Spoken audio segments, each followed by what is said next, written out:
Welcome back to USF Smash. My name is Cole Williams, and I'm joined here by my co-commentator, Benjamin. Ben, how are you doing today?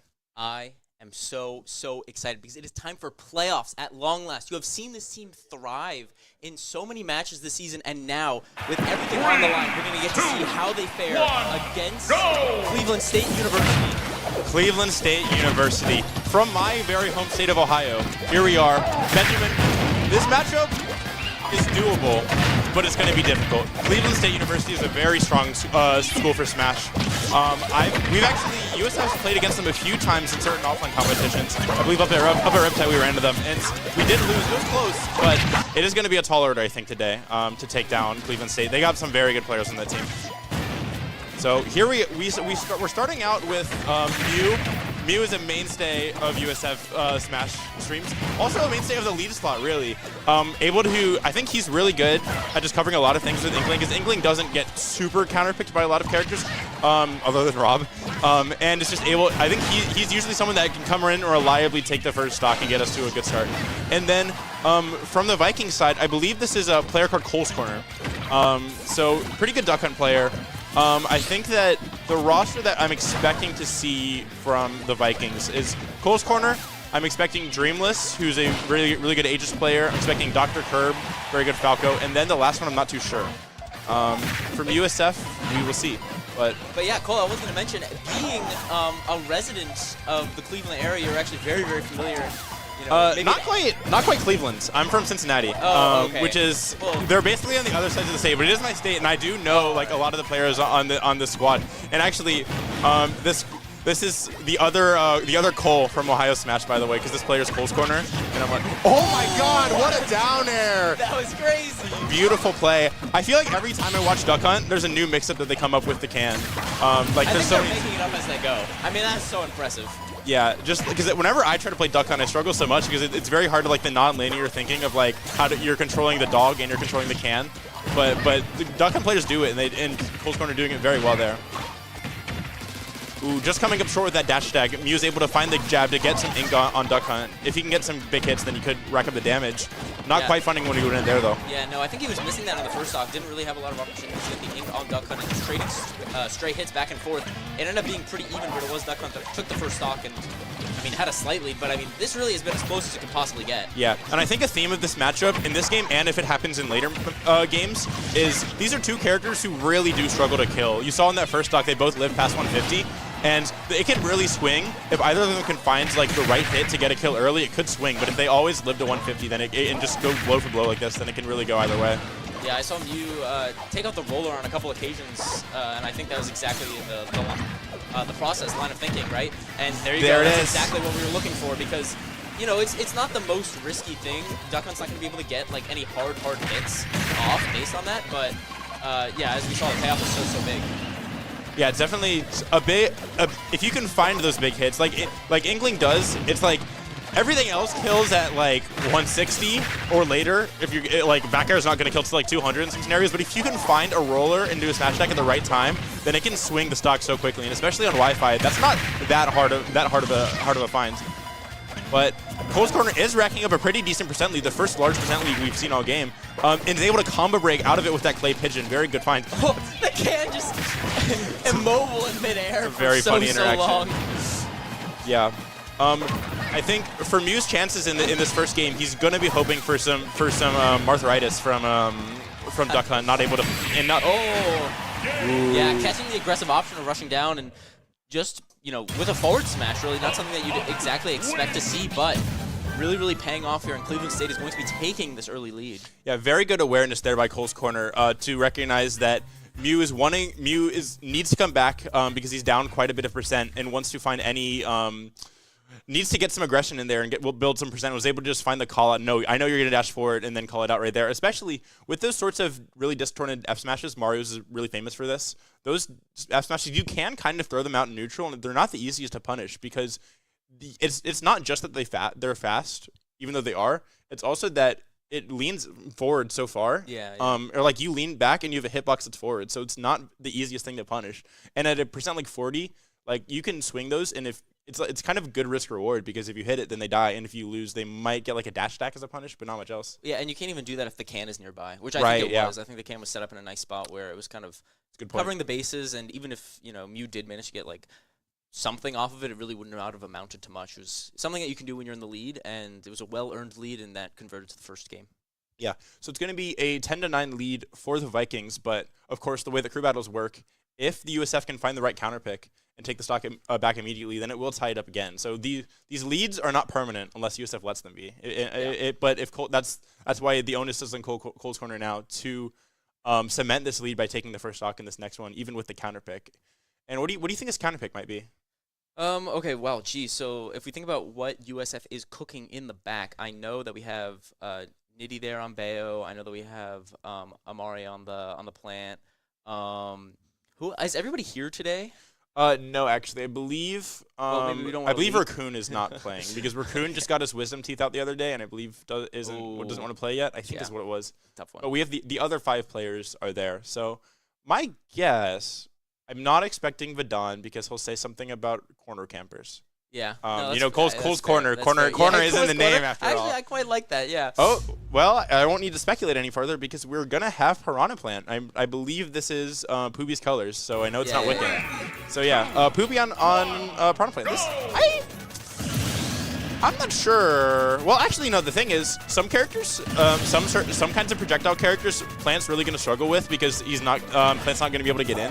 But against a character like Duck Hunt, Duck Hunt's not the fastest either, and it's more about like traps on the floor. So I think that Piranha Plant should be able to find their way in eventually, and definitely will live for a very, very long time considering Duck Hunt's kill power, especially on a stage like Town. Like, I cannot imagine Duck Hunt will have a very good time killing here, but it is going to be on Poopy to find a way in despite Piranha Plant's pretty, not even middling, very bad mobility. Yeah, and I was definitely thinking that it is about the kill power that we were going to see. However, as we saw before, Cole's corner taking a really big percent lead early on, which is going to put a little pressure on Poopy to maybe take some space, start swinging a little bit.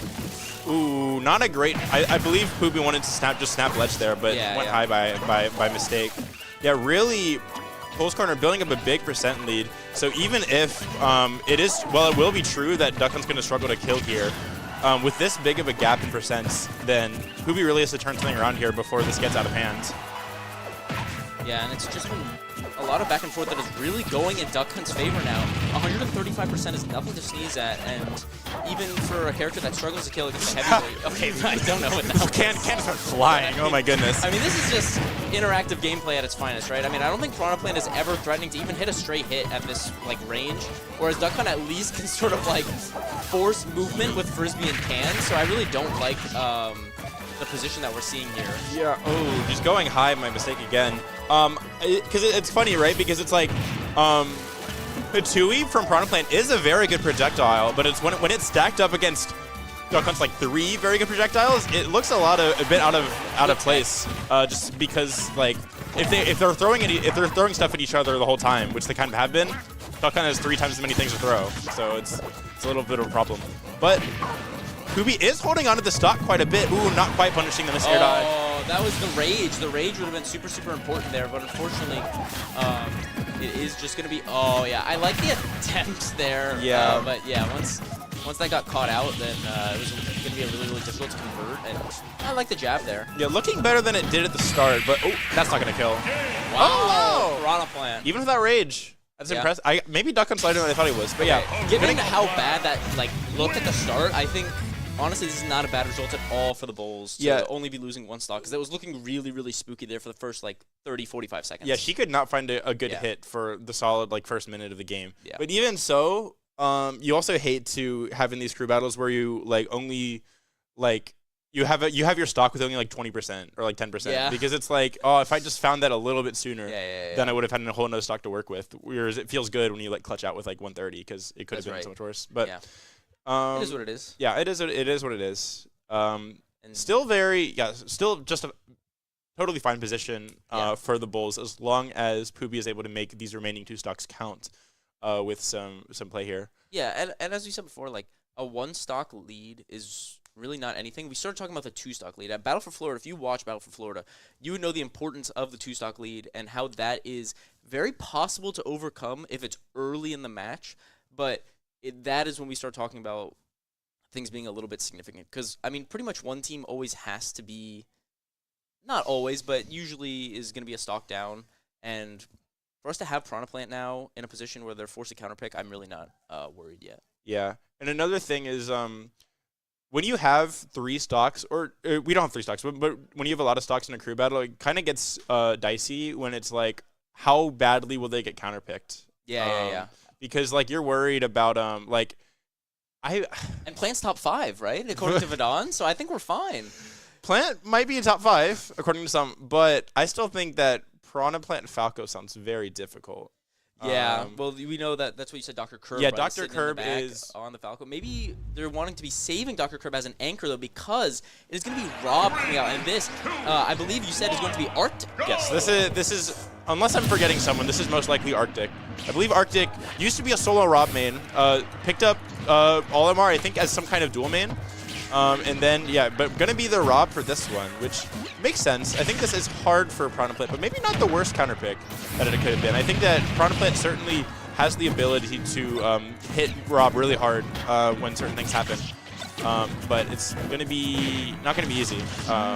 So I definitely respect this decision by Cleveland State. Yeah, now Kugi had a chance there to get a little bit of a ledge trap going, but instead getting comboed for her troubles. But after a lot of scrappiness, we're even at 65%. Yeah, I really like that combo break Patui by Pubi there. Was able to just, Rob was trying to get the fair into the runoff, but then just popping up with the Patui in order to break it and then find a combo of her own. Something reversals. Yeah. But yeah. Ooh. Yeah, strong mid-stage back air. Not going to go anywhere close to killing, but good find for Arctic. Yeah, I mean, it always can put Rob in a position where he's going to be fishing for that down air at the ledge. He's not going to come off this time, but give him too many of those opportunities, and the timing might be caught out. And wow, good jab. Yeah, good find. Oh! I thought the Batui was going to hit Rob, and I think Rob thought that as well and tried to recover super, super low, and in fact, getting caught out by the bottom blast zone. And now we're seeing the stocks even now between these two schools, and a little bit of momentum for Pubi, even though she's at such a high percent. Oh, yeah. But getting caught out. Gonna live, though. Great DI. Very good DI. That's a very difficult move to DI. Famously, people call it Mario Party DI. And exactly like I was saying, you can't give too many chances for the timing. And it is going to come out. Luckily, there, he's going to be at such a high percent where, I think a lot of other things would have KO'd anyways. But, yeah, going to be giving a little bit more confidence going for that at a middling percent maybe in this last stock. Yeah, Piranha Plant's recovery is good a lot of the time against certain characters, but it is pretty slow to go up there. So a character with Rob, like with a 5-frame lingering 2-frame, it's quite easy to spike. So I think Pubi probably could have tried to avoid the ledge there, but at such a high percent, she probably might have been dead anyway. Yeah. Now Pubi, maybe you won't get both of the stocks, but definitely needs to get this first one. You're feeling a little bit of that pressure, right? When you're already down a stock, just from the way that the crew battle has gone, you feel these macro situations while you're playing your individual game.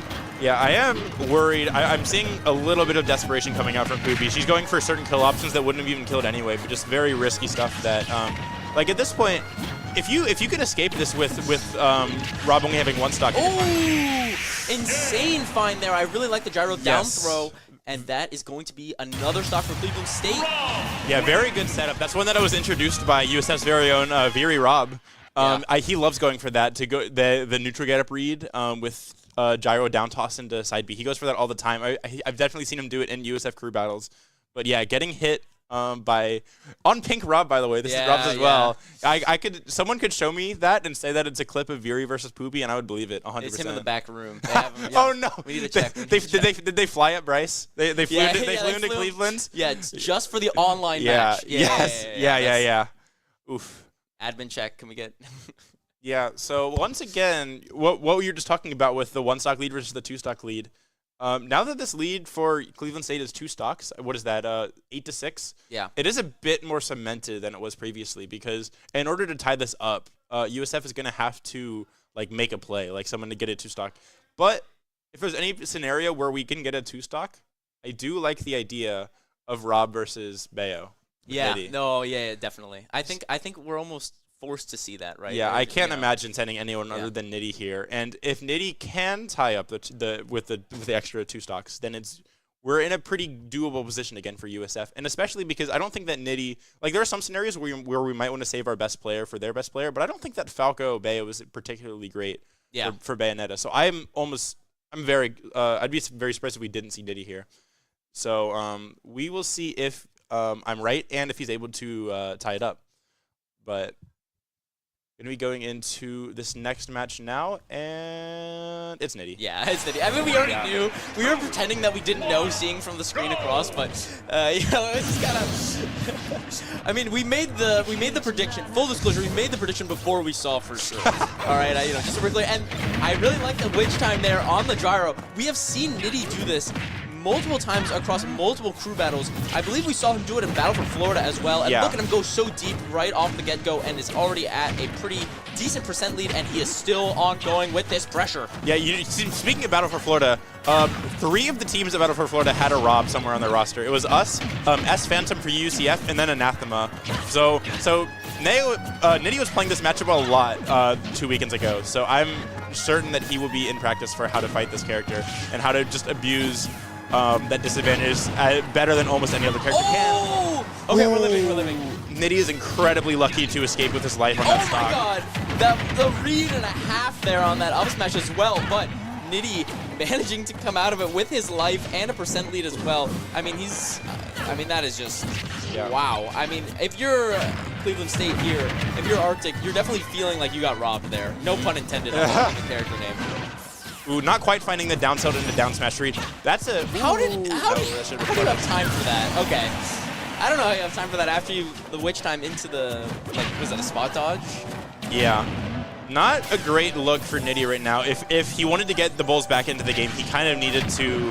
I mean, he could still do something, but he really wanted to get the escape with all 3 stocks here to make it tied up. So now it's not looking great. Asking for a complete tie is maybe a little bit too much to ask. I think if you live with 2, then you're in really great shape, and you know, if you live with 1, you just did your job. In a sense, but USF can't just go blow for blow. We need to make a play at some point, especially with Dr. Curb lurking in the back. So I'm not necessarily demeaning Nitty, but I am saying that he needs to make a play here if the Bulls want to have a chance in this game 1, in my opinion. Yeah. And the plays are coming out. Not quite anything definitive just yet, but I am really liking what I'm seeing. Yeah. Getting hit there. 53% is about the prime % for Nitty to find some large combo that can potentially even take the stock, but he needs to find the right hit, and Arctic will be doing everything how to avoid it. That might be it. This might be it, though. Oh, not quite. Not able to find the extra up B that he needed to get tied up in the blast zone. And I believe Arctic is using a lot of SDI as you should against Bayo to avoid these big hits. Nitty with the gyro there, not able to make anything come out of it just yet. The falling gyro almost got a hit there, but it was not quite meant to be, as both these characters are such high %, and that down smash is going to be huge for Cleveland State. Great find by, able to find the, what he went for earlier to find that neutral get up read on the tech, and Nitty does fall for it.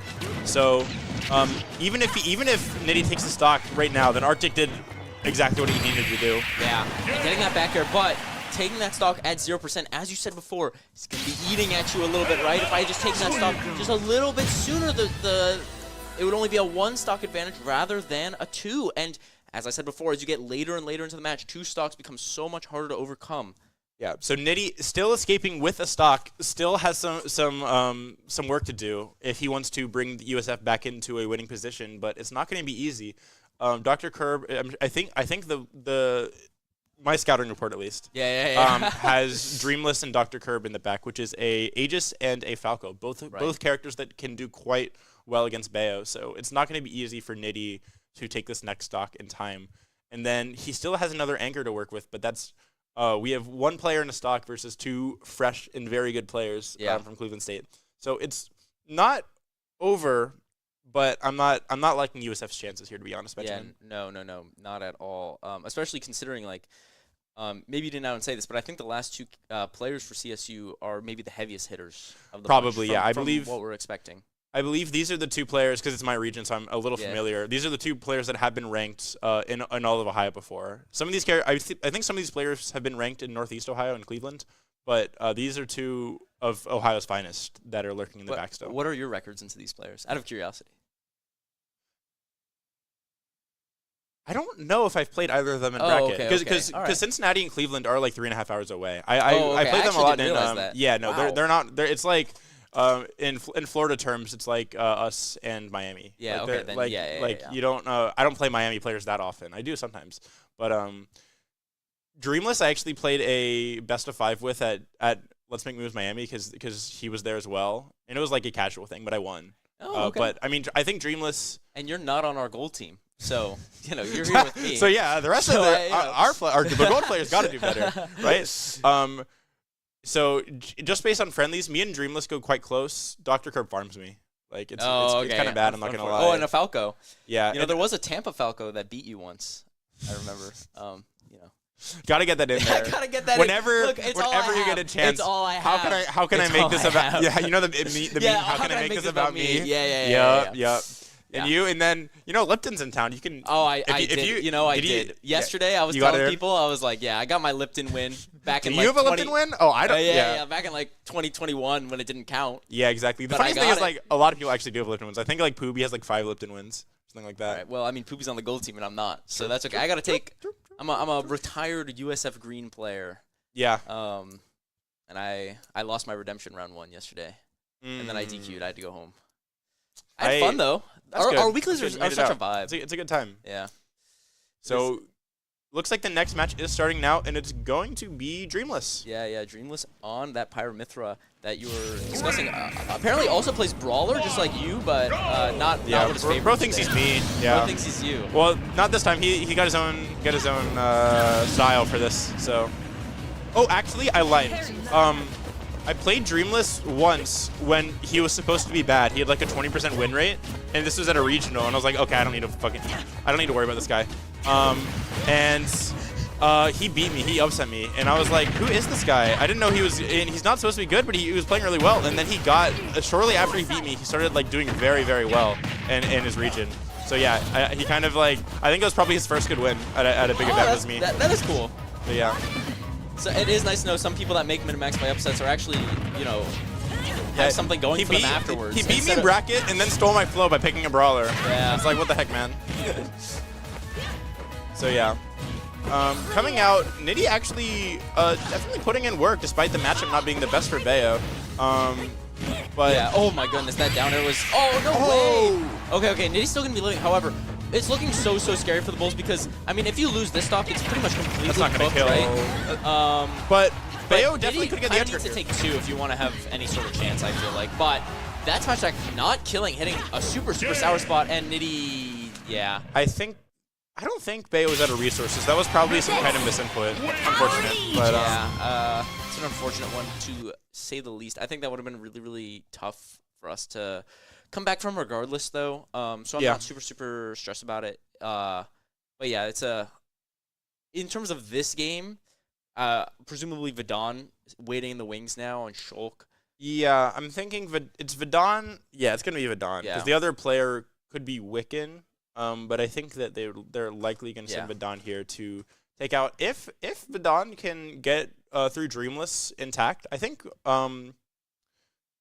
he actually has a pretty good chance against Dr. Curb. I think that Shulk Falco could be pretty okay with 3 stocks maybe, but that's after Dreamless has at least takes a piece, right? You have to expect. So if Vidon were to come back 6-3 that we're sitting at now, it would probably be one of the all-time greats. I will be going crazy USF if we make this back. So, but you got to take it piece by piece, right? First things first. Any insights in Shulk versus Aegis? Assuming that's what we're gonna see. Shulk Aegis, it's like Aegis probably wins just because Aegis is a little bit better as a sword. Because you have to pay for it. Yeah, I mean, like all of Shulk's frame data and all of Shulk's aerials are double-digit frame data, and all of Aegis's are like super fast. Like I think just the frame data diff is enough that Aegis wins, but it's super doable, especially if you just space things right. You're not gonna get. I think you can probably edgeguard Aegis pretty okay if you find the right things. If Shulk can find Shulk things, like if he can get some really early smash art kill or some jump art read, then he could definitely make. I think one of the few matchups where Shulk actually does have the cheese advantage. Well, maybe is like Pyro can do some stuff too. I mean, down air up smash is a demon. That that kills like 60 or lower if you're playing tough. Yeah, I was gonna say you have no idea like how early I'll lose stocks to that nonsense. And but the thing is, I kill people with the rest, so it's like that's fair. Yeah. So, in summary, if Vidon wins this, or maybe they hit Wiccan. I don't know. Maybe Wiccan's got it like that. Maybe if Vidon's secondary comes out.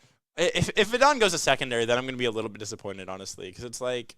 It's playoffs. I don't think we're actually. You gotta try your best. Unless he has like the god matchup check for both of those in the back pocket. There's no what's the for Mithra? Falco and Mithra, because Falco's worst matchups like Game and Watch. I mean, honestly, Shulk's not a bad option because I think Shulk Falco's honestly probably Shulk favored. Maybe what would it even be? Pikachu.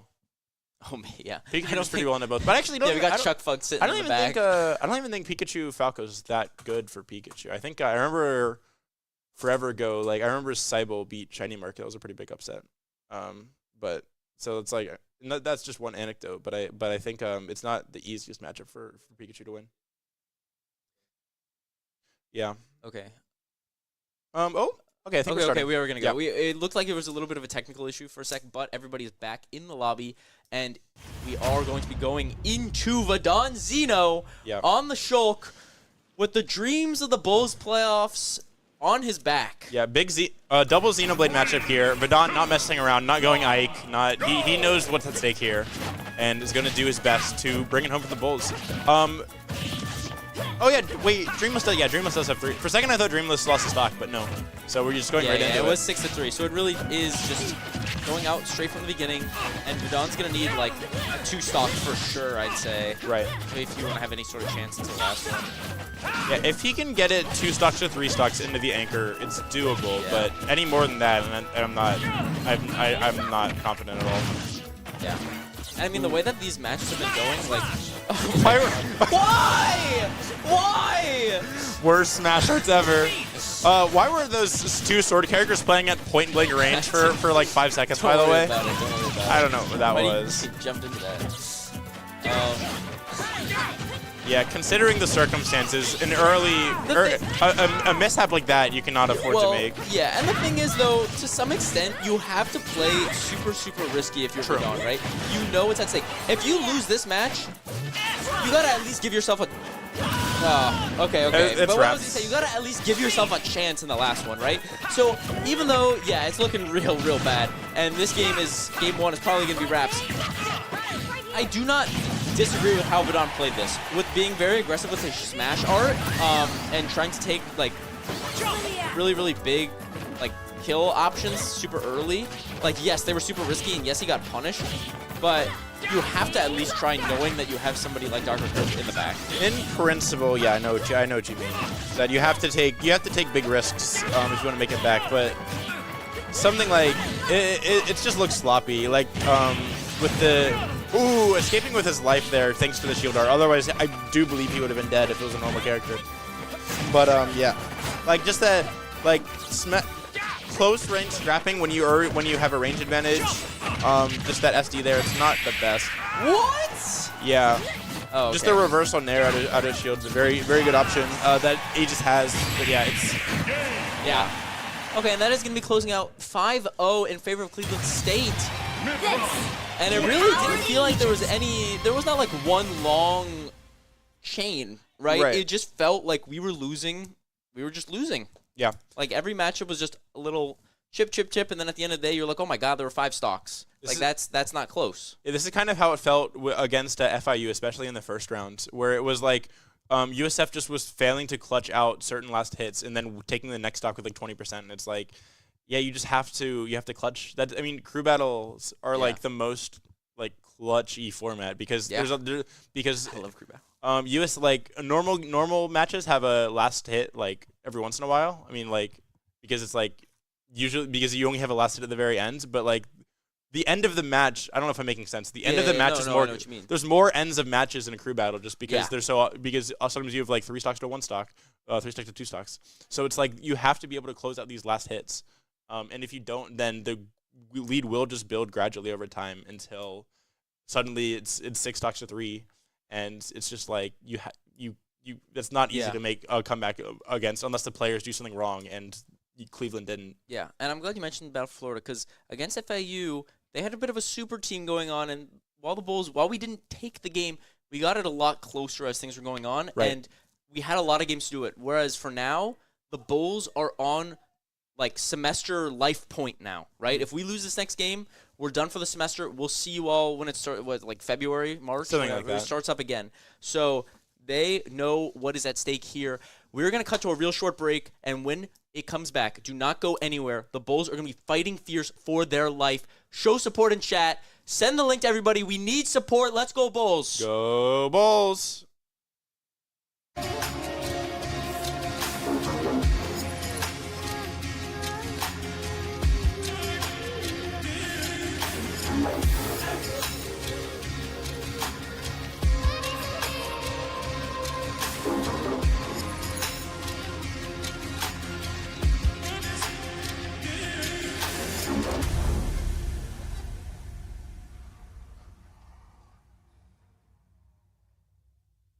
I put stream thing.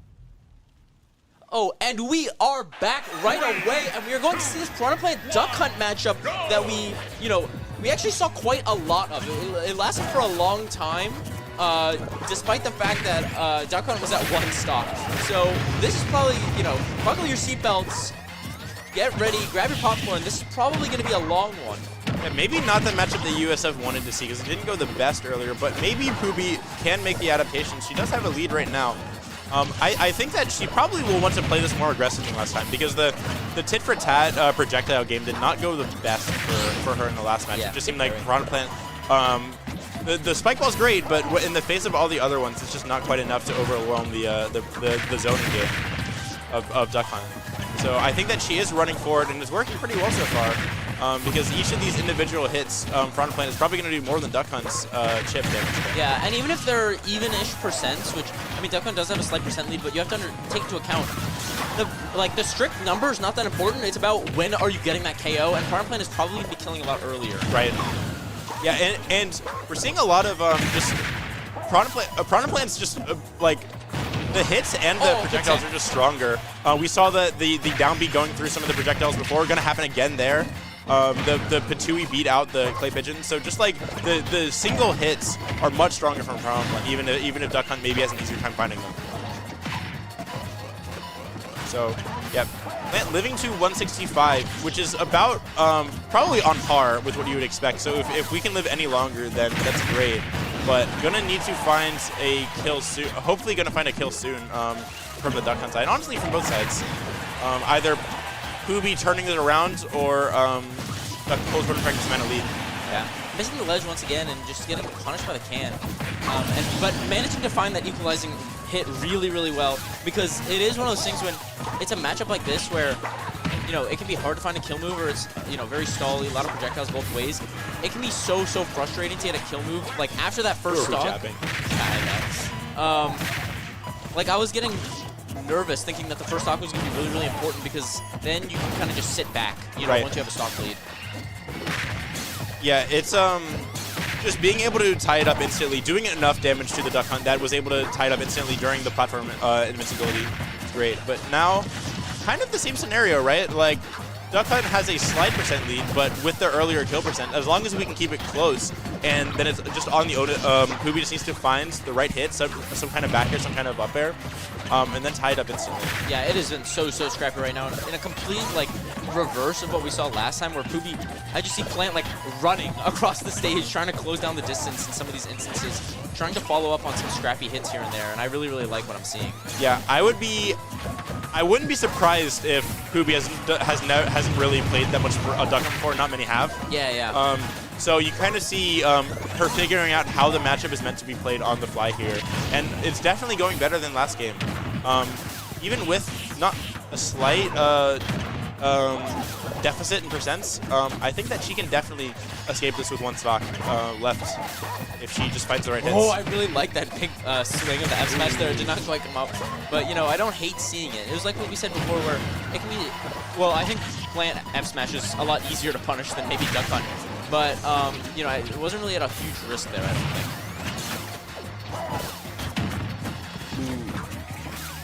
Trading with the can there, just going flying in. That's a really funny interaction we saw earlier, where it's just the can like goes for a home run. but yeah. Wow. Poobie is getting lucky to live. I mean, lucky and also skillful to avoid the big hits. Two of these high percents here. Wow. And it's kind of, this is the point. Against Duck Hunt, it's funny because once Can starts killing, you're kind of the point where, like, yes, he struggles to kill, but you kind of hit the end of the line there because Can is very easy to hit and very hard to avoid, even if you're trying to. And, like, if you, I mean, you got hit for a whole 194%. I guess you have to die eventually, right? But very similar scenario to last time, where even if Close Corner finds this first hit, it's very likely that Poobie will just be able to tie it up instantly with the right hit.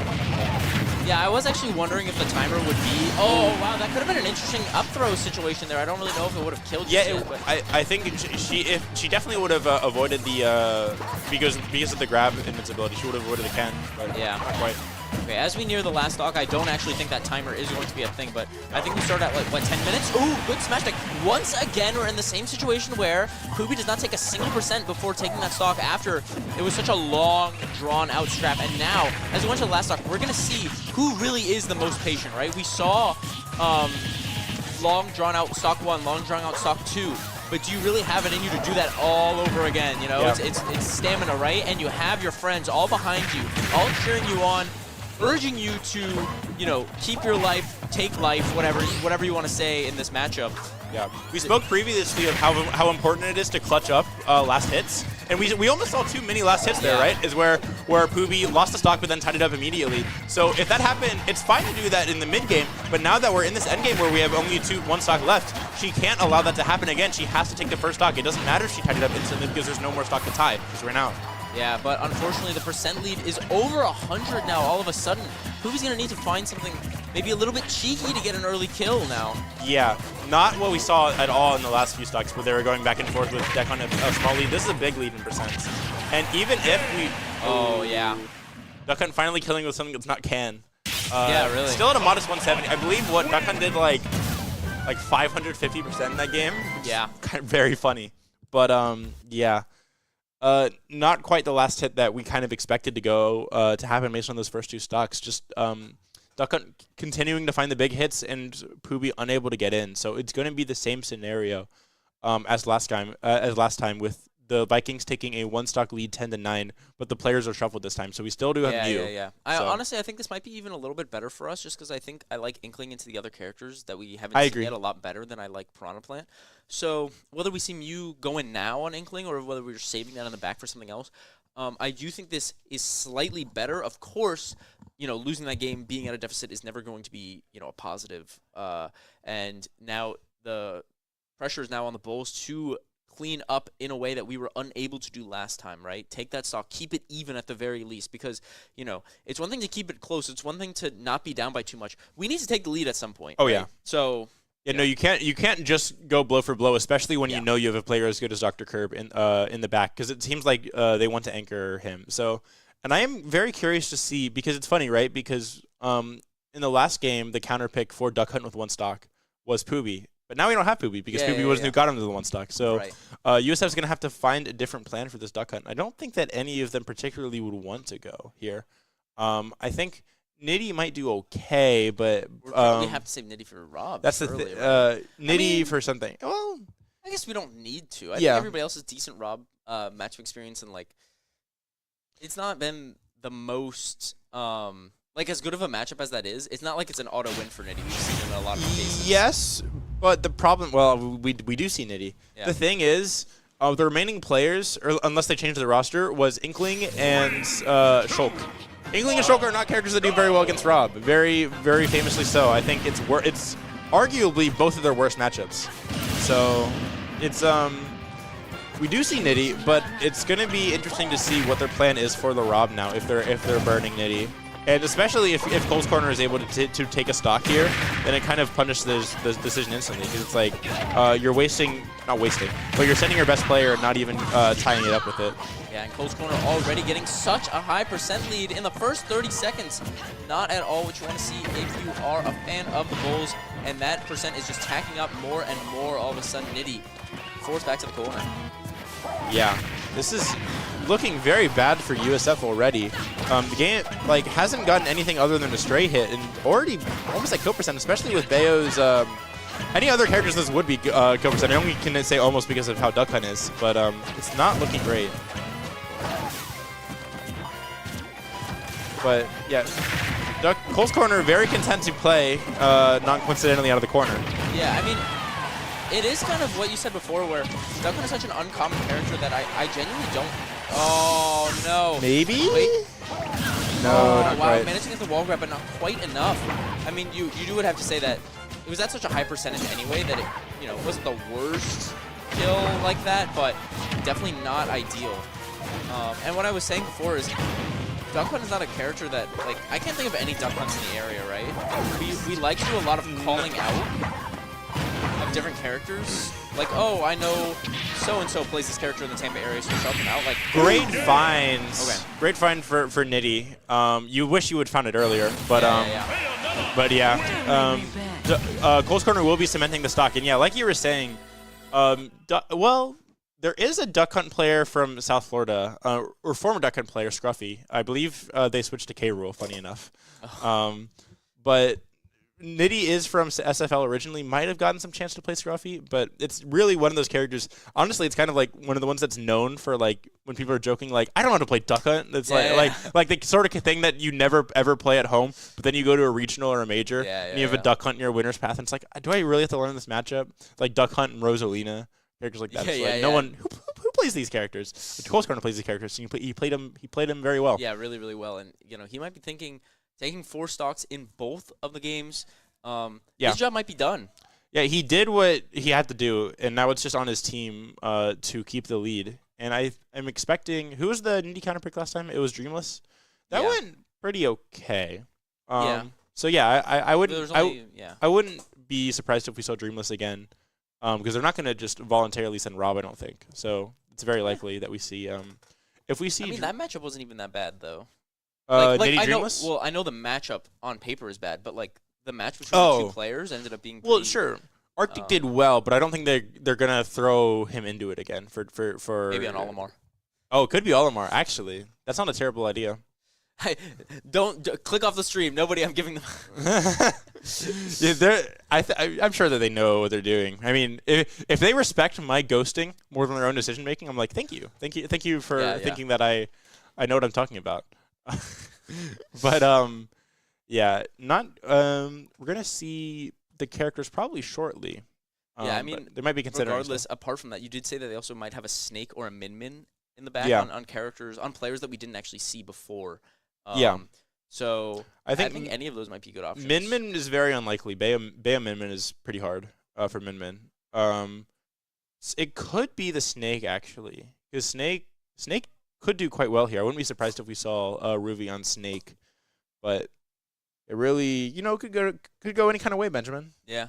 Just we'll have to wait and see. I'm just a commentator. The players can make these decisions. Yeah. But I mean, we also could just see Dr. Curb come out swinging, right? Just try to take I know that's like you say, oh, you want to save as the anchor, that kind of thing, but really, when it comes down to matchups, I think that's more important that we have matchups correct than it is that we. Yeah, I mean, I wouldn't be surprised, especially because I don't think that USF is a perfect counter pick. A lot of the time, like, it's risky to burn your anchor if there's a really strong counter pick. Yeah. But like, who's the strongest answer in the Falco? Like Vidon, kind of. Okay, well, it is going to be Dreamless coming out. Yeah. As they did in the last game. Yeah. Yeah. So, Nitty going to do his best to turn around this stock lead before it gets out of hand in the way that it did in the last game. But we're going to have to see how he goes about doing that. I think that if Bayo finds the right edge guard, it's almost cliched. Oh! Yeah, Nice! Very good. 0 to death to even things out, exactly what the Bulls needed. Yeah. And now Nitty needs to capitalize on this momentum to take the lead. Yeah, pretty large mistake there, honestly, by Dreamless. A character like Aegis, you cannot afford to make many mistakes and disadvantage just because how vulnerable you can be off stage. Just a bad air dodge there. I think burning your jump as well. And Nitty is not going to let that one go for free. And yes, bringing it back to 8-8 instantly and potentially taking the lead here if he can keep up the percent. Good ledge option there from Aegis, but Nitty managing to stay alive and alert to all of these options. Great finds. Gets another hit off to the top. Not quite going to be a KO, but the percentages are certainly racking on, and CSU are going to be a little bit rattled now. Nitty, I don't feel like has had the chance to really show. Oh my goodness! But until now, he's taking another stock, and the Bulls are on the move. Beautiful. The first lead of the set. Beautiful read by Nitty there, showing not just signs of life, but signs of taking this lead for USF, 8-7. If he can find one more, which is certainly looking on the table, then USF is going to be in a great position to even take this game too, and put the Vikings on the back turn before the ending. But every single hit, except for that one, has been going Nitty's way, it feels like, and he is just on a rampage, wanting to keep the stock, but that is going to be a really, really important up smash for CSU. Absolutely. You know, 101%, even if you don't leave this one stock, at least you're keeping it close, like you were saying on the other side for the Bulls. Yeah, well done by Dreamless to stop the bleeding before it got too out of hand. Failing to turn around that up smash. Still finding another hit, though, I like. Yeah. This is not... Nitty's not quite out of the woods yet. This lead is not large. Bayo can struggle to kill, and Pyro absolutely does not struggle to kill. If Pyro can find the right down air here, yeah, you know Dreamless is going to be looking for this down air. Yeah, I've already seen two of them come out in rapid succession. He wants it bad. There you go. That back air is in fact going to do it. I'm surprised that was the strong hit of back air, but able to find it. Shout out to 6-7. Going into this next game, USF has a lead. I don't think we had a lead. No, we did not have. I said it before when Nitty took that stock so phenomenally. That second one, that is the Bulls' first lead of the set, and it felt so deserved. Nitty, as I was saying, a lot of our matches that we've had on stream, I feel like, have been a little bit one-sided. Yeah. Either we were kind of doing our thing, winning 7 stocks was a pretty common one that we would do, 7-0. Or there was a couple, and also the ones on at Battle for Florida, where unfortunately we were on the receiving end. Although those games were close, but it was definitely the receiving end of being a pretty significant underdog.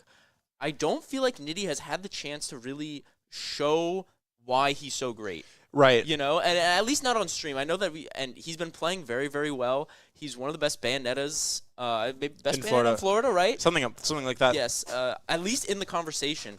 But you know, you could say what you want about Wi-Fi or whatever, but I really feel like there was some of the best that we've seen Nitty play in that match, and he's still going to have another stock at least to try to bring this forward and continue the streak and give the Bulls more of a lead in what is such an important match. Yeah, and the thing, he took that lead. He didn't just take that lead like with some smart neutral plays, some early kills. They were both clips. Both of those first two stocks were incredible. I think they both had a lot of reads. I think didn't he have jab? He did the fair, and then got a back air or something like that. It was electric. It was with a vengeance, really. Taking that he took that lead. So.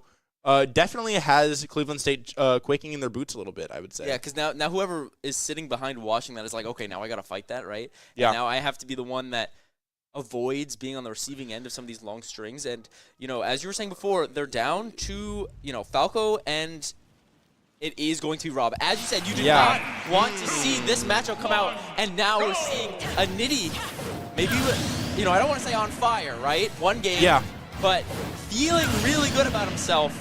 Benjamin, going into a good match. I'm thinking that this Rob choice is not actually for Nitty. I think that this Rob is intended for the players in the back, the Inkling and the Inkling and the Shulk. Because really, if you were only worried about the Bayo, then I feel like you'd be going Olimar here.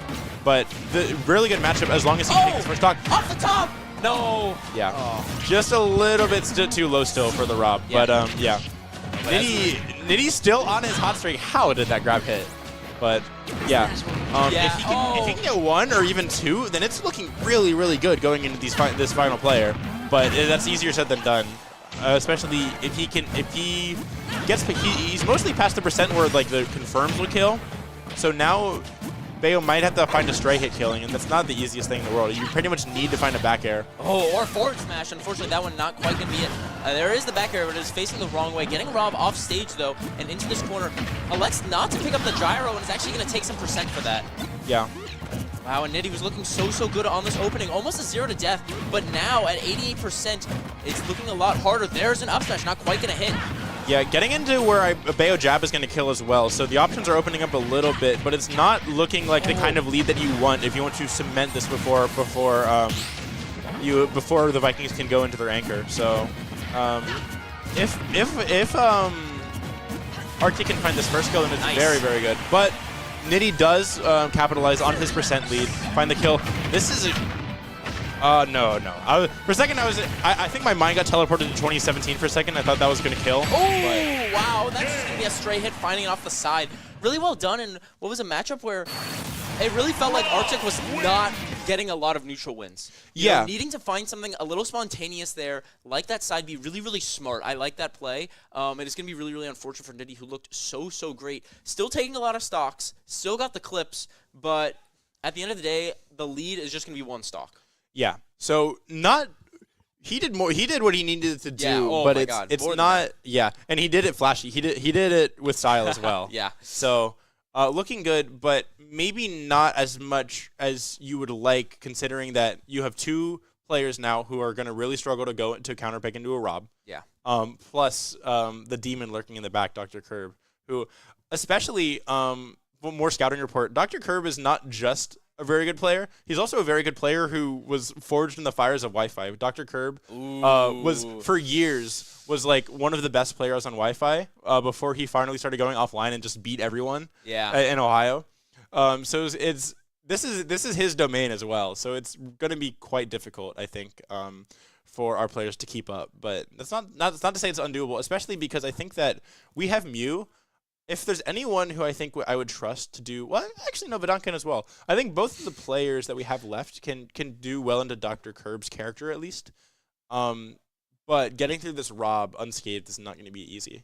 Yeah. No, absolutely. And it will be interesting to see which is favored on the start, right, into Rob. I would feel like it would be Inkling, but, like, I think both of them would work just fine. And yeah, something tells me I'm going to be correct as we go in. And something's going to tell you. Okay. Well, Ben, you know what kayfabe is? No, what is? Kayfabe. No, I can't say. You should look it after. You should look it up after the stream. You know. I'm afraid. But what the? Okay. Rob almost just S-ing instantly. That would have been a boon, but not quite. So yeah. I really like the song choice here. Yeah, it's great. Shout out to Persona. You know, life is just like Persona if you really think about it.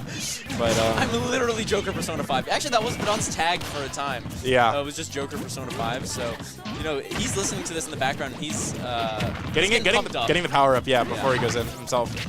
Yeah. Unfortunately for him, he's not going to go in because Mew is actually just going to sweep. Yeah.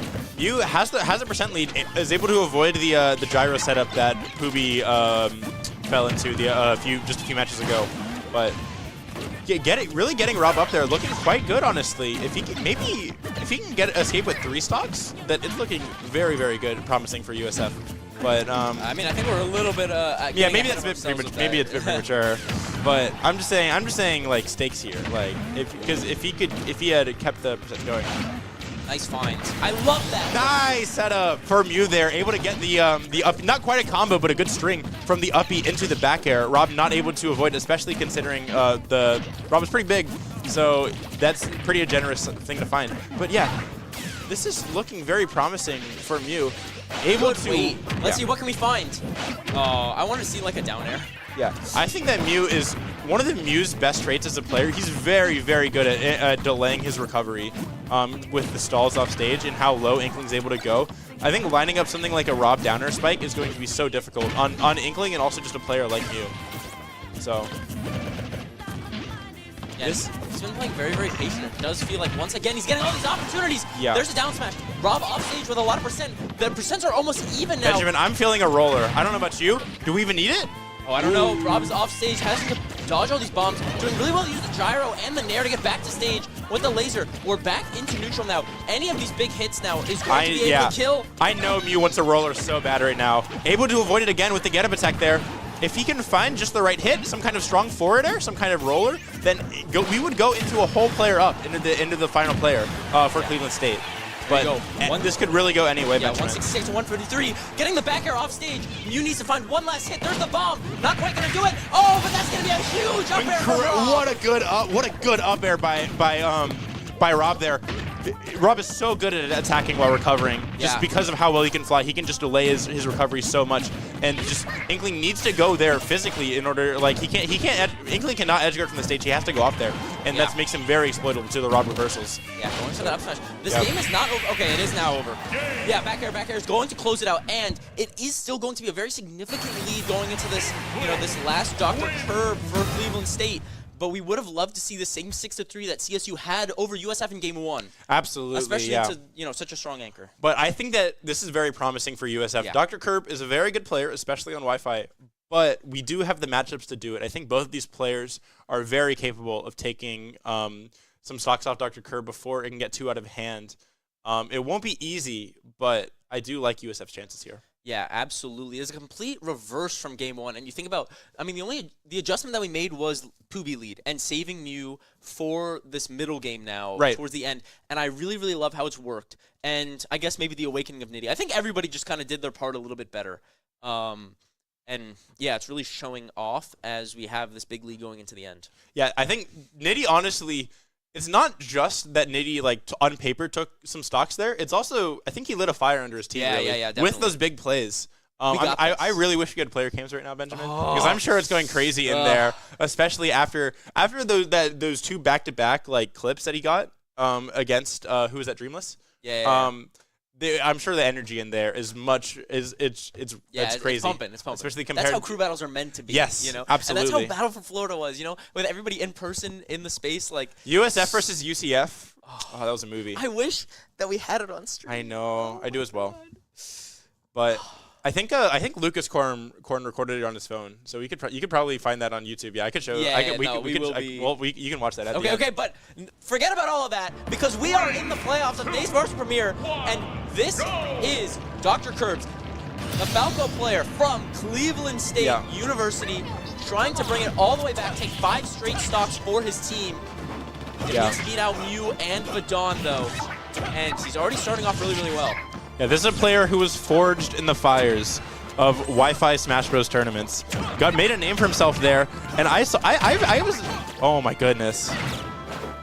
I'm trying to give backstory, but Mew is already at kill percent 30 seconds into this match, Benjamin. It's gonna need to turn this around as long as he can take a stock and give.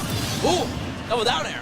Oof, looking like melee out here. The pillar combos, but if you can fight a stock here and give Vadon a 3-stock to 2-stock scenario, then it's looking good, but it's, oh my god. Yeah, I mean, we are seeing some ferocity.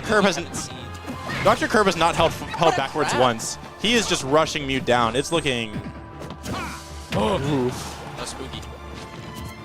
Yeah. Mew is at the percent deficit and getting hit by his own bomb there. Oh, that actually could have been so huge if he had roller the other way because that side B was a little bit, premature maybe from Dr. Curb. But that forward air really at the side, not quite going to do it, but it's going to be really, really difficult to find the way. I like the upwards recovery and maybe grab.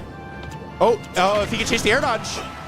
Falco's off stage here. Oh, back air off the side to the whole other way, and Dr. Curb is going to even this one out 3-3. Yeah. Falco back air is a very, very strong move. Even from a position like that, where it's covering basically the entire stage to go there, it's still going to kill at that percent. Not what you wanted to see at all from USF. All that work that Nitty did and Mew did previously to build a lead just crumbles instantly. And that was high octane the whole way through. Yeah. Dr. Curb just held forward and was able to find all of the right hits. I think that Mew maybe had to slow the tempo down there and just go for tit for tat. But I don't think he did in time. And just able to Dr. Curb, that was sort of a last hit. I think Mew ideally needed to find, unless I think he could have killed with a roller, but anything else, I don't think England is going to be able to kill at the percent. But it makes you think back to when he was playing against Arctic right on the Rob, and it was last hit, and he was unable to get it when he had 2 stocks. Right. Or, sorry, when he had 3 stocks. Yeah.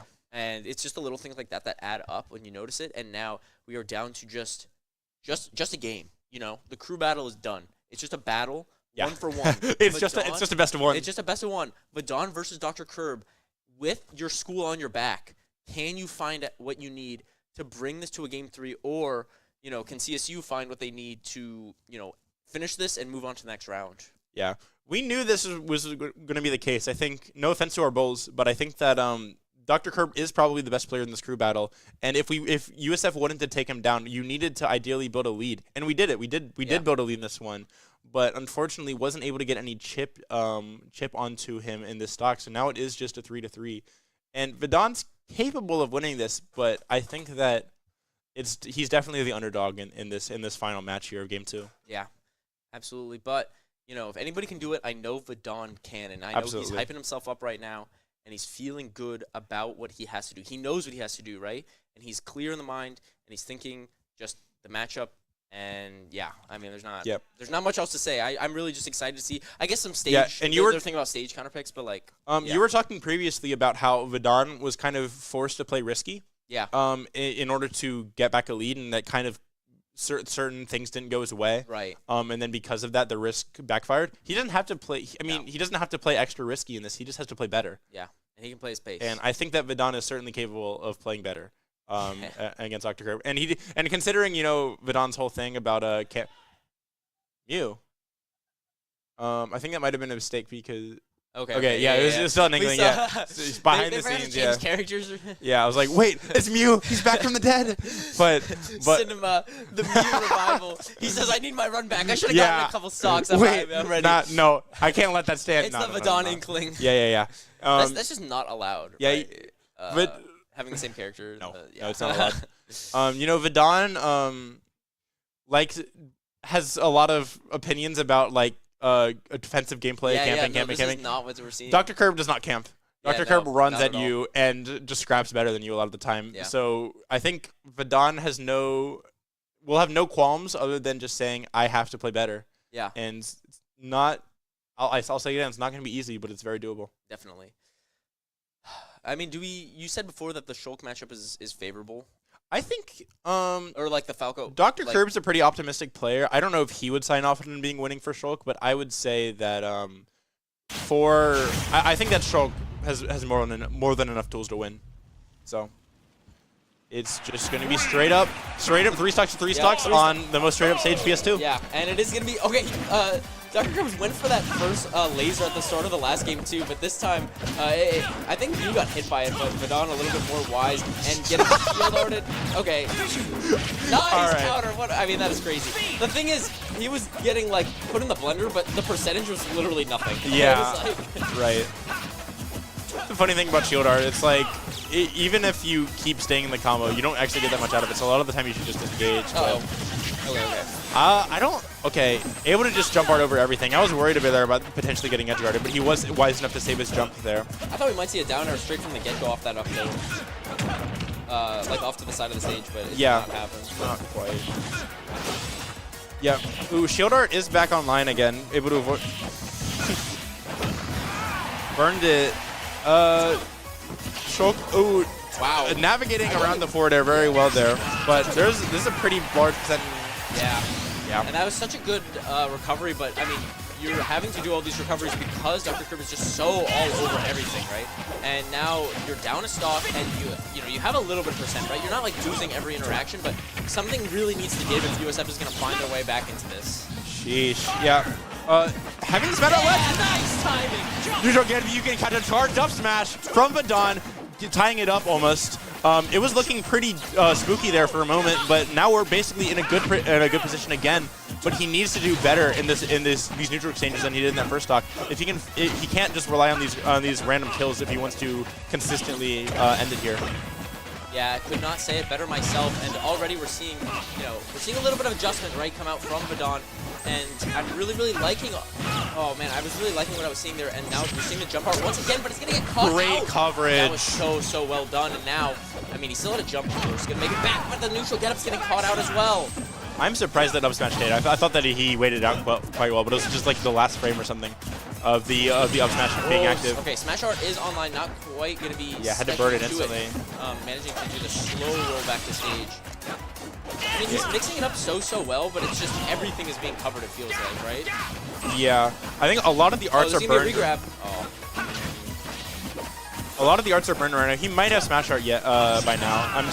So might flick it very shortly, especially because There's what we were saying about Mew, nice catch, where a lot of these stall recoveries have actually been really well done from Vidon, but you know, Smash Art is online, 86%. We're gonna need to see something. Nice! The forward air, last stock, 0% on each, the even stage, the even map. This is what it comes down to. Matchup. This is the thing that was almost happening earlier, where the Dr. Curb is having a large percent lead in each stock, but unable to find a big play to tie it up instantly, and now he just needs to find that big play a little earlier in order to close it out. But USF Semester Lead Life is on the line, as we said before, and now the percent is tagging on Dr. Curb, propelling Cleveland State into this next round with his will, but Vidon is not going to go out quietly, going off stage with a back air now. Big forward smash being charged, not quite going to do it. 53% to 124. Shield Art is online. Vidon really needs to avoid getting hit now. It's looking so scary, but as we know, Smash Art is online. If he can find the right hit, they can end at any moment. Goes forward off stage is not it. Okay, now Smash Art is gone. We're going to hopefully need to see Smash Art come back if we're going to want to have any chance for the Bulls to up air. And that's going to do it. Cleveland State advance, and the Bulls just barely are going to go home, not without putting out an amazing fight, though. Yeah, Dr. Curb able to close it out there. Throughout this entire crew battle, I was hyping up. I was like, we need a lead because Dr. Curb is a demon sitting in the back there, and he proved it there, taking 5 stocks. But it was not... Vidon definitely putting up a great fight there, not letting it end, not ending quietly there. Not quite a last hit, but once again, considering how dangerous that Smash Art can be, you saw the first 2 stocks. It was pretty consistent, right? It was Dr. Curb was having a percent lead, and then Vidon found the right hit, abusing Falco's relatively vulnerable disadvantage state, and just finding the big hits, but he just wasn't able to find it quickly enough. Yeah. And Cleveland State closing out that game 2, 1 stock to 0 stocks. And gonna show a 2-0 on the series. Yeah. You know what they say? 2-0 close though. Yeah, it was close. I mean, game 2 was close. Game 2 was close. Oh man, Game 1 was It was so close. You just think back to so many of those things that were so tight towards the end. Yeah. But yeah, just wasn't meant to be today. And you know what? That's okay. It was such a strong opponent as CSU. There are definitely a lot worse ways to go out. And you know, I for one am really proud of what we've done this semester. Just a lot of great moments on stream. Unfortunately, it has to end, but I know next semester we're going to be back, and we're going to be really strong again. Right, yeah. So I think USF, if there's any loss to end it on, I think that we can definitely be happy with that. We put on a good show against a very strong opponent. And, yeah, Dr. Curb's very good. Yep. All right, so that is actually just going to do it for us. We really loved having you this semester. I've been Benjamin. I'm Cole. And thank you so much for tuning in to the Smash streams, if not just for tonight, but for the whole semester. We really appreciate you and your support. Make sure to drop a follow if you haven't. I believe we're going to have Call of Duty stream, oh, it canceled. Never mind. All right. Unfortunate. But make sure you check out the streams from the other games. We have a lot of really talented people come out here and do casting for it. And make sure you're on the lookout for when we start doing stuff next semester, because the Bulls will be back and better than ever. Yes, we will. So until next time, thank you so much for watching. And as always, let's go Bulls. Go Bulls.